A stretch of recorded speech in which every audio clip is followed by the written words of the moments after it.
Kegiatannya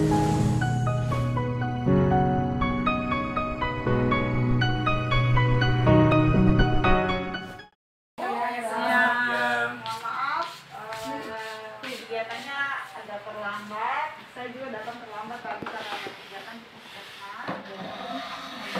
Sebenarnya tujuan kami datang hari ini adalah screening atau deteksi dini kesehatan terhadap para pekerja, baik itu ASN maupun para pekerja swasta. Kenapa? Karena kalau kita melihat pengalaman yang sudah terjadi, banyak itu para pekerja yang tiba-tiba sakit di tempat kerja, tiba-tiba jatuh, tiba-tiba pingsan, tiba-tiba ada nyeri dada dan dibawa ke rumah sakit, ternyata itu serangan jantung. Jadi untuk mengantisipasi hal-hal yang tidak kita inginkan, maka dibuatlah kegiatan seperti ini. Kesehatan kerja dan olahraga. Tujuannya adalah untuk screening atau untuk pemeriksaan awal, deteksi dini. Kalau Bapak Ibu ada yang tensi tinggi itu artinya di atas 140/90. Di atas 140/90. Kalau mungkin ada Bapak Ibu kabur yang tidak kita vaksinasi karena tensinya terlalu tinggi. Jadi tadi kabur bilang, dok saya tidak bisa vaksinasi, saya sudah kemana-mana, ternyata tidak bisa. Terus saya bilang, ya kabur memang harus punya gejala supaya dapat obat hipertensi. Ya, kalau nanti sudah dapat obat hipertensi, tensinya di bawah, tensinya 180 saja, kita bisa vaksin. Ya, jadi yang dikatakan hipertensi itu kalau tensinya di atas 140/90. Ya, diperiksa berapa kali? Diperiksa dalam kurun waktu 2 kali. 2 kali kunjungan dalam jangka waktu 10 sampai 14 hari, tensinya di atas 140/90. Kita diagnosis atau kita bilang hipertensi. Ya, jadi kalau Bapak Ibu saat ini kami datang terus tensinya ada yang 163/76. Saya tidak bisa bilang itu darah tinggi atau hipertensi, kecuali nanti saya datang di 3 bulan berikut atau bapaknya mengunjungi puskesmas untuk kontrol lagi dalam jangka waktu 10 sampai 14 hari, tensinya masih sama, baru saya bilang itu hipertensi dan saya kasih obat. Ya, 3 bulan. Bapak ya. Nah, kalau gulanya bagaimana? Kalau gulanya dalam keadaan sewaktu atau tidak puasa itu di bawah 200 itu masih normal. Ya, kalau puasa kita pakai kategori 126. Kalau Bapak Ibu puasa maksimal 10 jam, itu kita pakai, itu batas normalnya adalah 126. Lebih dari itu kita bilang gula darah puasanya tinggi. Ya, kalau 2 jam setelah makannya kita pakai patokan 200 sama dengan sewaktu. Ya, jadi gitu. Jadi karena ini sewaktu berarti di bawah 200 saya anggap itu normal. Gitu ya. Lalu asam uratnya untuk perempuan di bawah 5. Kurang dari sama dengan 5. Berarti 5 saya masih bilang itu normal. Ya, kalau laki-laki 7, kurang dari sama dengan 7, berarti 7 untuk laki-laki saya anggap itu normal. Ya, kalau perempuan di atas 5, berarti 6, 7, 11, 13 itu tinggi. Abnormal. Ya, betul, abnormal. Bagaimana selain obat ya jamu, jaga mulut. Jaga mulut bukan berarti nggak ngomong banyak, tapi makannya kurangi sayuran hijau dan kacang-kacangan. Kurangi ya, saya tidak bilang tidak boleh, karena ada dokter yang senang bilang tidak boleh, tapi saya lebih senang bilang kurangi. Ya, itu artinya saya tidak membatasi makan Bapak Ibu, boleh makan dengan porsi yang kecil. Ya, kalau kolesterol, mohon maaf, kolesterolnya stiknya lagi tidak ada, di puskesmas juga lagi tidak ada, jadi kita tidak bisa. Kolesterol kita bilang tinggi kalau di atas 200. Jadi di bawah 200, kurang dari sama dengan 200 saya anggap itu normal. Begitu ya. Kalau mau lengkapnya lagi kolesterol jahat, kolesterol baik, berarti Bapak Ibu harus ambil darah dari sini, dari vena, dan itu misalnya di rumah sakit atau lab luar. Ya, jadi jelas tujuan kita saat ini adalah screening awal supaya yang punya darahnya di atas 140, oh garang. Oh, saya harus olahraga. Kalau lingkar pinggang saya lebih, ya, lingkar perut saya lebih, saya harus olahraga. Nanti sebentar ada olahraga ya. Berarti kalau yang macam saya udah itu apa tidak terpengaruh karena usia kan? Enggak. Kalau hipertensi dan gula kita tidak bilang dia lansia atau tidak. Semua sama rata. Orang umur 24 tahun dia bisa DM. Sakit gula, kencing manis, diabetes mellitus. Anak umur 10 tahun dia bisa sakit gula. Nah, kalau batasannya Bapak bilang, dok saya sudah usia 72 tahun ya, jadi mungkin gula saya kalau di atas 200 itu normal. Oh enggak, seperti itu. Ya ada patokan-patokannya. Anak baru lahir dia bisa gulanya di atas 200 karena riwayat DM dari kencing manis dari orang tuanya. Jadi kita tidak pakai patokan usia. Ya, tidak pakai patokan usia. Mau usia berapapun itu tensi harus di bawah 140 per 90. Yang saya dengar itu anak pertama itu mengikuti penyakitnya orang tua, betul kan? Gen. Kayak ada riwayat ibu saya kan ada gula. Jadi saudara yang pertama, ibu ada yang pertama. Nah, jadi ibu bisa sakit gula begitu. Nanti mengikuti. Iya. Karena gen yang diturunkan kita tidak bisa tahu kecuali kita periksa. Memang ibu dari riwayat keturunan sakit gula, tapi apakah nanti ibu bisa sakit gula tergantung ibu. Gaya hidup, pola makan itu yang berpengaruh. Mungkin bakatnya sudah begini ya. Pahami dulu kalau sakit gula itu memang bukan penyakit menular, tapi penyakit yang diturunkan, artinya riwayat. Tapi kita bisa, itu yang saya bilang, namanya komorbid itu kita bisa modifikasi dengan pola hidup kita. Sakit gula sendiri itu ada 2 tipe. Kalau bapak ibu orang awam bilang gula kering, gula basah. Soalnya agak ramai.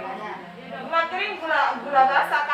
Kalau di dunia medis tidak ada gula kering, gula basah, yang ada DM tipe 1 dan DM tipe 2. Ya, DM tipe 1 itu dia tidak rusak pankreasnya, tapi reseptor insulinnya tidak ada. Ya, Itu yang dikatakan orang awam apa dok? Kering atau basah? enggak pakai itu. Kering atau basah itu dari luka kayaknya ya. Itu dari luka, ada luka atau tidak. Kalau ada luka gula basah, kalau tidak ada luka gula kering. Itu yang saya paham, itu saya tangkap ya.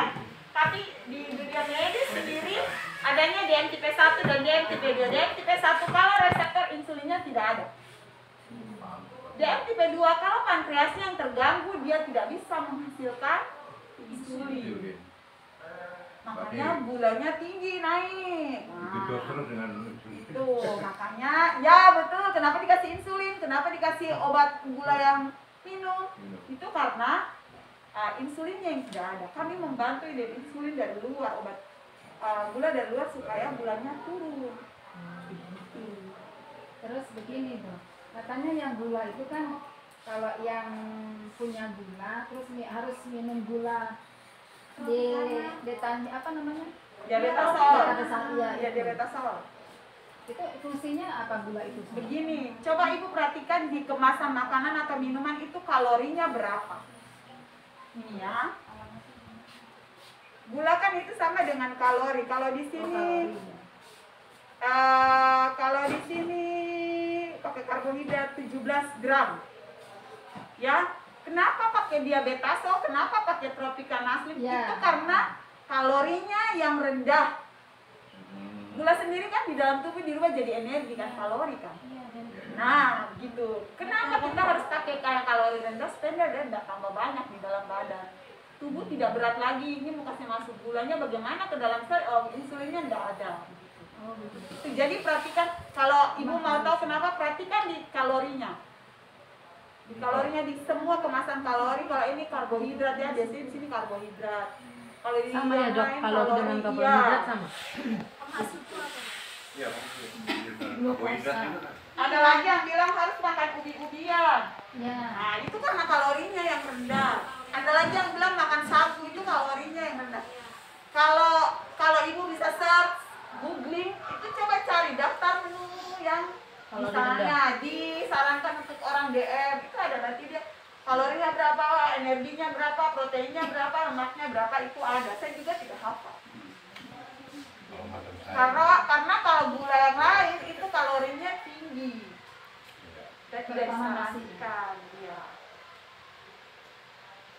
Gitu ya. Jadi sekali lagi bukan anak pertama yang nanti mentah-mentah terima sakit Ya. gula orang tuanya, tidak. Karena pernah kan ibu saya kan opname di angkatan laut. Dia bilang ini kan saya dampingi, bilang ibu ini ibunya ini gulanya tinggi sekali. Terus ibu anak pertama, ya ibu hati-hati ya karena biasanya itu digendong turun gitu.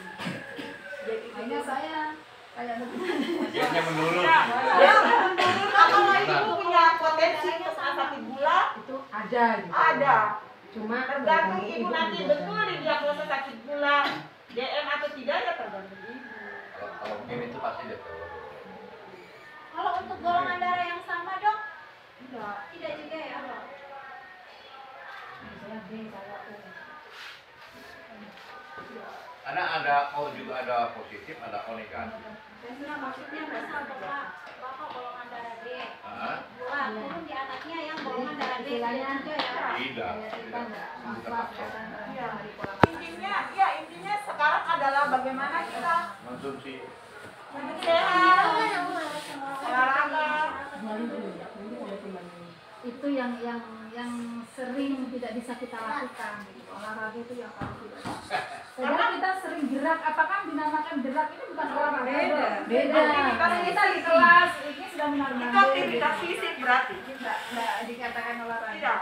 Bukan. Olahraga itu dilakukan dengan ritme yang teratur, dengan konsistensi yang teratur. Artinya ya tetap seminggu 3 kali mungkin, seminggu 2 kali mungkin, 1,5 jam sampai 1 jam. Itu rutin dilakukan, itu olahraga. Kalau aktivitas fisik biasanya jalan kaki tadi.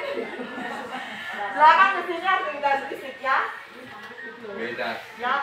Satu lagi penyakit tidak menular ini ya, darah tinggi, hipertensi itu kita tidak rasakan dalam usia 2 sampai 3 tahun ya. Kita rasakan nanti 5 tahun ke belakang. Jadi sekarang kita makan enak.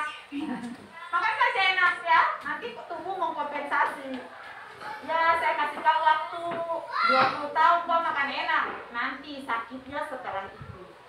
Makanya kenapa saya bilang yang penting sebenarnya adalah pola hidup sehat, jamu, jaga mulut.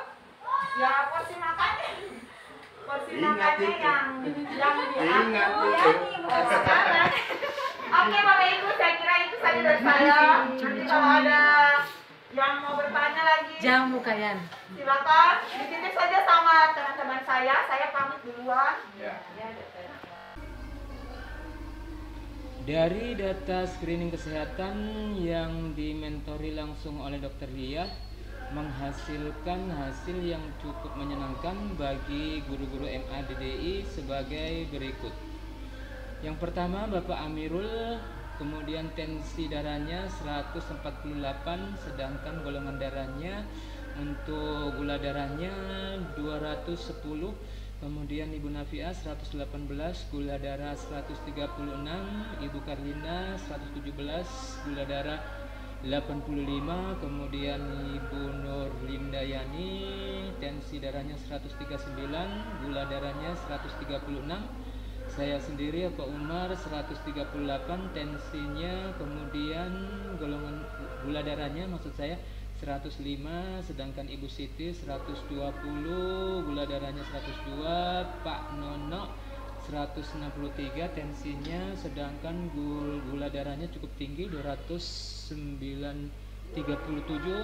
kemudian Bu Asni 121, Pak Andi 111, Ibu Mukmina 136 tensinya, sedangkan Ibu Iriani tadi tertinggal tetapi gula darahnya normal 108, kemudian Mukmina 115 dan Pak Andi 88. Terima kasih kami haturkan kepada tim medis Puskesmas Samkai yang mana telah melakukan screening kesehatan secara cuma-cuma kepada guru-guru MADDI Lampung 1. Semoga 3 bulan lagi kita mendapatkan perlakuan yang sama seperti apa yang disampaikan oleh Dr. Lia bahwasanya kegiatan screening kesehatan ini akan dilakukan rutin tiap 3 bulan sekali. Semoga Puskesmas Samkai lebih maju lagi dan lebih bermanfaat bagi masyarakat sekitar. Amin, Allahumma amin. Ihdinas siratal mustaqim. Wassalamualaikum warahmatullahi wabarakatuh.